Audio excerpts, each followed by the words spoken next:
నమస్తే. నిరుద్యోగులు అందరూ రావడంతో ధర్నా చౌక్ దద్దరిల్లింది. మా ఉద్యోగాలు ఎక్కడని ప్రభుత్వాన్ని నిలదీస్తూ మా ఉద్యోగాలు మాకియాలని చెప్పేసి ప్రభుత్వాన్ని హెచ్చరిస్తూ నిరుద్యోగులు పెద్ద ఎత్తున నిరుద్యోగ రణబేరు పేరుతో ఇక్కడ కార్యక్రమం ఏర్పాటు చేశారు. సో మాట్లాడదాం, మనతో పాటు నిరుద్యోగి ఝాన్సీ గారు ఉన్నారు. ఝాన్సీ గారు ఏం చెప్తారు? 3 సంవత్సరాలు అవుతుంది ఇదే పోరాటం. ఇంకెన్ని రోజులు చేస్తారు? ఇంకా 2 సంవత్సరాలే ఉంది ప్రభుత్వానికి. ప్రభుత్వం ఒంటెద్దు పొగడాలకు పోతుందన్న సీదా చెప్పాలంటే.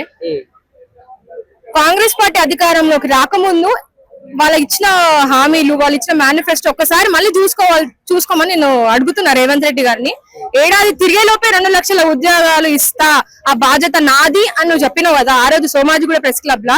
మా కోచింగ్ సెంటర్ చుట్టూ మా స్టడీ హాల్స్ కి, మా హాస్టల్స్ కి వచ్చినావు కదా రేవంత్ రెడ్డి. రాహుల్ గాంధీని కూడా తీసుకొచ్చి చిక్కట్పల్లి సెంట్రల్ లైబ్రరీలో కూర్చోబెట్టినావు కదా. మళ్ళీ ఎక్కడైనా నీ హామీలు ఇవేనా? నువ్వు మా తెలంగాణ నిరుద్యోగులకు చేస్తున్న అన్యాయం ఇదేనా నువ్వు చేయాలనుకున్నది? ఇంత అన్యాయమా? మీ బన్మడు పూరీలు అడుగుతానేమో పూరీలు చేస్తావు, మేము ఉద్యోగాలు అడిగితే మమ్మల్ని ఎంట్రీని మోసుకొని తాగి చచ్చిపోమంటాడు అని ఎక్కడన్నా సమంజసమా? భారతదేశ చరిత్రలో ఎవడన్నా ఇట్లా నిరుద్యోగులని చచ్చిపోమన్నాడు ఉన్నాడా? ఈ తలకు మార్చిన ముఖ్యమంత్రి తప్ప.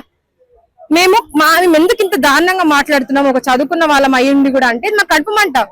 ఎన్ని పోరాటాలను చేయాలి, ఎన్ని ఉద్యమాలను చేయాలి? ఇంకా మాకు ఇంకేది లేదా? ఇదే రోడ్లు, ఇదే ధర్నా చౌక్, అదే సోమాజిగూడ ప్రెస్ క్లబ్, ఇంకెన్ని రోజులు చేయాలి రేవంత్ రెడ్డి? నువ్వు వచ్చిన కాడ నుంచి దరిద్రం పట్టుకున్నట్టే పట్టుకుంది. మా నిరుద్యోగుల పాలిట శనిలాగా పట్టుకున్నాడు ఈ రేవంత్ రెడ్డి. వచ్చిన కాడ నుంచి ప్రభుత్వం ఏర్పాటైన నెల కూడా తిరగలేదు, రోడ్లపైకి ఎక్కినాం ఉద్యోగాలు ఇస్తలేడని. జాబ్ క్యాలెండర్ అంటివి, 2 లక్షల ఉద్యోగాలు అంటివి, నిరుద్యోగ భృతి అంటివి. ఎక్కడ పోయినాయి నీ హామీలు? ఎక్కడ పోతున్నాయ్యా? తెలంగాణ ఎటు తీసుకుపోతున్నావు? ఈ తెలంగాణ నువ్వు కొట్లాడి తెచ్చుకున్నాం ఈ తెలంగాణని. మాలాంటి విద్యార్థి నిరుద్యోగులు రక్తం బొట్టుల నుంచి వచ్చింది తెలంగాణ. మళ్ళీ అట్లాంటి తెలంగాణ విద్యార్థి నిరుద్యోగులకి నువ్వు చేస్తున్న న్యాయం ఇదేనా అని అడుగుతున్నా. అంటే దాదాపుగా ఇప్పుడు ఎస్ఐ కానిస్టేబుల్ నోటిఫికేషన్ సంబంధించి 7,000 ఉద్యోగాలకు ఆర్థిక శాఖ ఆమోదం తెలిపింది. సో సరిపోతే 7,000 ఉద్యోగాలు అంటే దాని గురించి ఏం చెప్తారు? అన్న, తెలంగాణ రాష్ట్రంలో 30 లక్షల మంది నిరుద్యోగ యువత ఉన్నారు. స్వయంగా డీజీపీ గారు 19,000 ఉద్యోగాలు ఖాళీ వేకెన్సీస్ ఉన్నాయని స్వయంగా డీజీపీ గారే చెప్పడం జరిగింది.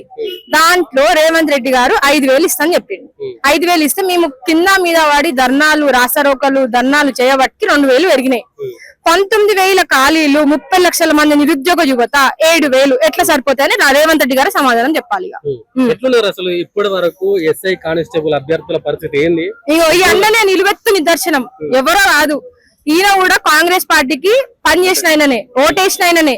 ఆయన కాంగ్రెస్ పార్టీ అధికారంలోకి వస్తే నేను ఒక కానిస్టేబుల్, ఒక ఎస్ఐ అయితే అని ఆశపడ్డ వ్యక్తి ఆయన ప్రైవేట్ జాబ్ చేసుకుని ఉన్నాడు మొన్నటి దాకా. నోటిఫికేషన్ వస్తుంది అనే వార్త వినంగానే రిజైన్ చేసి పడేసాడు. ఇప్పుడు ఈయన పరిస్థితి ఏం కావాలి? ఇప్పుడు ఆయన వయసు 34, రిలేషన్ లేదు. మళ్ళీ ఇప్పుడు ఏంది ఇట్లాంటి నిరుద్యోగుల పరిస్థితి? ఇప్పుడు ఎటు పోవాలి? వీళ్ళు ఏమైపోవాలి అని అడుగుతున్నా నేను రేవంత్ రెడ్డిని. ఇట్లాంటి వాళ్ళు ఎంతో మంది కష్టపడితే గానీ నీ ప్రభుత్వం అధికారంలోకి రాలేదు. మళ్ళీ అట్లాంటి వాళ్ళకి నువ్వు ఏం న్యాయం చేస్తున్నావు ఇవ్వాలని అడుగుతున్నా. ఇదేనా నువ్వు చేయాలనుకున్న న్యాయం? ఇలాంటి వీళ్ళ పొట్టగొడుతున్నావు, వీళ్ళ జీవితాలు లేకుండా చేస్తున్నావు కదా నువ్వు. నీ ప్రభుత్వం అనేది ఇలాంటి విద్యార్థులకు ఎంతో మందికి శాపనార్థంగా మారింది. 19,000 ఉద్యోగాలు రావడం కోసం ధర్నాలు చేస్తున్నారు. మరోవైపు ముఖ్యమంత్రి రేవంత్ రెడ్డి గారు ఒక స్టేజ్ మీద మాట్లాడుతూ, అరే ఎవరైనా సరే ఉద్యోగాలు ఏమని ధర్నాలు చేస్తారు, వీళ్ళేమో ఉద్యోగాలు అవసరం లేదని ధర్నాలు చేస్తారని చెప్పేసి అంటున్నారు. అదే అన్న, తెలంగాణలో 30 లక్షల మంది నిరుద్యోగ యువత ఉన్నారు. 19,000 పోలీస్ శాఖలో ఖాళీలు ఉన్నాయి. మళ్ళీ నువ్వు ఇస్తాను 7,000, ఆ 30 లక్షల మంది ఉన్నారు, 19,000 ఖాళీలు ఉన్నాయి, 7,000 ఇస్తాను. ఈ ఒక్కసారి ఈ స్టాటిస్టిక్స్ ని ఒక్కసారి నువ్వు చూసుకో. మేము ఎందుకు ధర్నా చేస్తున్నాం అన్న మీరే చెప్పండి. ఇంకో 30 లక్షల మంది నిరుద్యోగులు ఉన్నారు, 19,000 ఖాళీలు ఉన్నాయి, 7,000 ఉద్యోగాలు ఇస్తా అంటుండు. మళ్ళీ మిగతా వాళ్ళందరూ ఏమైపోవాలన్నా? వాళ్ళ పరిస్థితి ఏమైపోలేదు? ఇట్లాంటి వాళ్ళు అన్న వాళ్ళు ఉన్నారు, వీళ్ళు ఏమైపోవాలనుకున్నారు? ఏడాది అంటే ఒక దశాబ్దం అవుతుందన్న. తెలంగాణ వచ్చినప్పటి నుంచి గ్రూప్ 1 అని, గ్రూప్ 2 అని, SIPC అని ఎన్నో రకాలుగా ప్రిపేర్ అవుతున్నారు.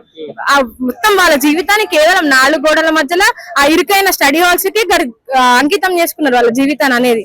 మళ్ళీ నువ్వు ఈ రకంగా వాళ్ళని మోసం చేసుకుంటా పోతా ఉంటే మళ్ళీ వాళ్ళ పరిస్థితి ఏమైపోవాలి? రాజ్యాంగబద్ధమైన పదవిలో ఉన్న నువ్వు ఇట్లా చేస్తా ఉంటే ఇక నిరుద్యోగులు అనే వాళ్ళు ఏమైపోవాలని ఒకసారి ఆలోచించుకోవాలి. మేము ఎక్కడైనా ప్రతిపక్షాలను అప్రోచ్ అయ్యి ఇగో రేవంత్ రెడ్డి గారు ఇట్లా చేస్తున్నారు, మా సమస్య ఇది అంటే మమ్మల్ని పేడ్ ఆర్టిస్ట్ అంటున్నారు.